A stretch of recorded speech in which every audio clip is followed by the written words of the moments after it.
Okay. So I will try and one take this. We shall see. Um, so normally my sleep is really reliant on, let's say, habit, um, and not eating beforehand, not consuming alcohol, anything like that beforehand. But yesterday I came home after spending some time with friends in Liverpool, going to the arcade, and it was quite late. I'd taken the bus home because there was some disturbances with the train, and I had a craving for chips. The complete antithesis of what I would normally do to fall back asleep, right? And I was like, that does not sound some that sound does not sound like a good idea. So I went and listened to myself. I asked myself, "Hey, what's best for me here?" And I went, "Do it." And if worst case scenario, then that will be fine and we'll see consequences. But that is fine in this instance. And I was like, okay, am I lying to myself? Am I not? Had some baked beans and chips and onion rings. Went home, ate them. Chilled a bit on YouTube, which again, being on screens, atrocious. But I asked myself, and it was fine. Went to bed, slept amazing. I feel great. I'm about to have a coffee, and I have a suspicion that I'll be decently productive. And I put that down more and more to IFS for sure. Um, I read No Bad Parts, and I gotta say, it's probably one of the most life changing books I've read. And I've read a decent number of life changing books, I'd say. And what I find so fascinating about it is that it's not necessarily just looking at yourself and going, hey, what should I do? And then going with the first voice immediately. Because I think it could be that it's a part of you. But in totality, I believe that you want to listen to the democracy of the self. Um, but that can only occur if people internally or parts of you internally are aware and understanding of their role in a healthy context. It's almost like a play. I've heard that analogy sometimes where, oh, all the actors know what they're doing, right? How do we make a play together? Or the crew of a ship is also a good analogy. Okay, everyone knows this is my duty, this is what I'm doing, and I know that I'm going to be listened to and but that I'm also going to be directed and then I'm going to be relied upon to do my job or project management or anything like that where you have some degree of overall control over independent actors which don't feel impinged but do feel directed. Through that, if that kind of listening and communication process has occurred, then the individual parts can be listened to reliably, at least to voice their perspective. But then we can also throw that entire system a question, and it will then, as a system, throw you an answer that is processed at a less conscious level, I would suspect. Because I've observed it before that I can immediately get an answer out that I do not prefrontally process, right? I'll ask it, hey, what should I do now? Or what is the best course of action in my life here? And it'll go, this. And if it doesn't, that's an interesting point. But that very rarely happens. Very often, I'll get an answer almost immediately. Very difficult questions might take a little bit of time. And I found that those questions are incredibly reliable. Now, one could argue you're just self hypnotizing yourself, essentially. You're just telling yourself a story. But the thing is, the improvements are real, right? So even if you're self hypnotizing yourself, if the results are concrete, then it's still an effective tool. It's almost like self programming or self brain surgery through narrative means. And I find that to be an absolutely fascinating thing. Now, I would say that IFS and Nobel Path is not my only influence. I think that ideally we take upon ourselves several layers of processing. Um, One, IFS, so characterizing the different components of our psyche as characters, because our psychology lends itself to that kind of processing and understanding of reality. We are social creatures. We are creatures that literally evolved in tribal structures, in small communities. So if we understand ourselves as a community, we're leveraging, I think, a brain structure that is incredibly good and well developed within us, right? And the thing is, the brain is not very good at differentiating between internal experience and external experience, right? That's why magic works. A lot of Kabbalah and things like that rely on visualization, right?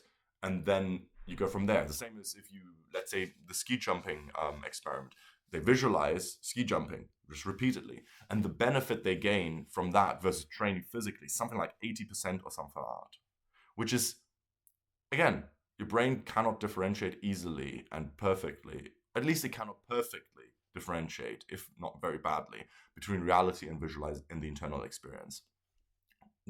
Which implies several things. One, that the internal experience and the external experience maybe aren't that different after all, and as above so below, in as within so without, and all that. But I think it also implies that we have an absolutely larger amount of power over ourselves and reality, as long as we're willing to not approach it in the forceful way that we're taught by society, but instead by listening to ourselves and approaching it all with the components that are characteristic in IFS, coming back to that. But I think you can boil it down to something more like relaxed awareness or loving kindness, that kind of general space, a kind of curious approach to all of reality that is willing to be flexible in its approach as long as the outcome is positive, right? Bruce Lee would be without style, be like water and all that. And I think that fits very neatly into that, rather than being fixed into some kind of social or ideological or cultural or whatever else kind of structure.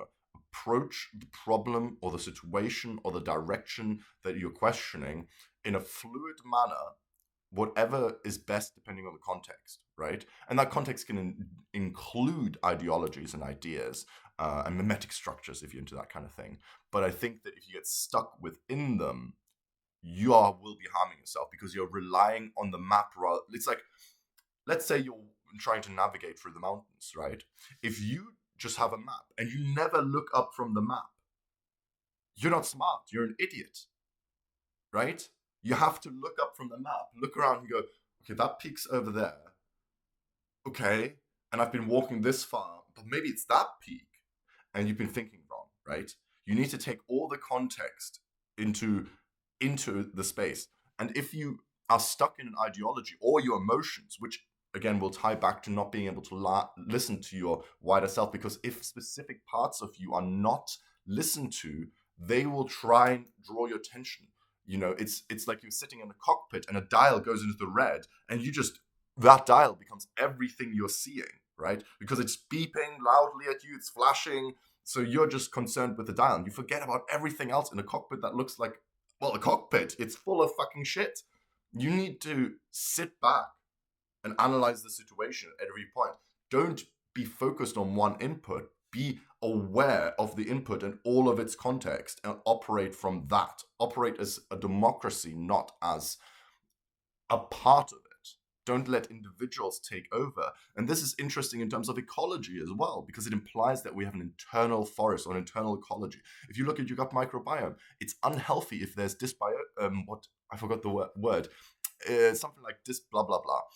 When a singular set of microbes take over and become the majority of what is present within the system, right? Let's say you only eat fast food, carby, fatty, salty food, then only a certain kind of microbes will benefit from that. And that will throw the whole system out of whack, because suddenly they'll make up the majority of the population. And this is a big thing that we do in our ecologies in real life as well. We'll kill off all the wolves and suddenly there's fuckloads of deer. That's not supposed to happen. Or fuckloads of cows or fuckloads of chickens, which we've done. And then their waste then leads to a downstream problematic effect.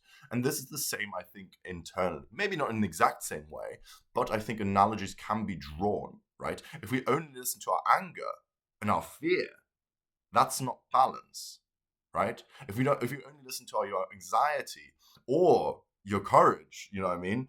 This is not healthy. It needs to be a democracy, a balance within, where everything felt listened to, nothing is over prioritized, except momentarily. You can go into one-on-one, hey, what is going on?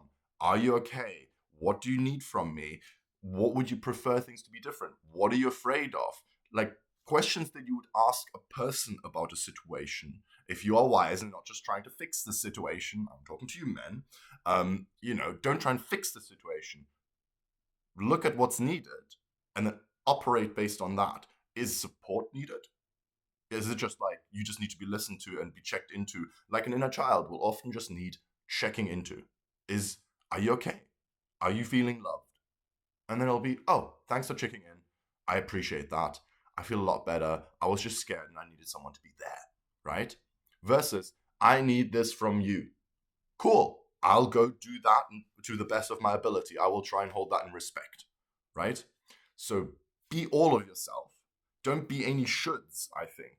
Because the more you are shoulds from coming from some kind of society rather than being almost childlike, right? A child says, I don't like this. I like this. But we forget that. We get told that's wrong. But to some degree, we do need to be told that's wrong because we do need to have a balanced view of everything. We can't just go, because just because something comes up, I want sweeties, isn't necessarily right? Because it could be a part of you just jumping up and having a red lining dial. You need to have some degree of being able to control yourself, to be able to gain distance, to then be able to analyze the entire scenario, because a child just cannot do that. Again, it will be like, this thing comes up and that is what I'm paying attention to, and that is what I then go with.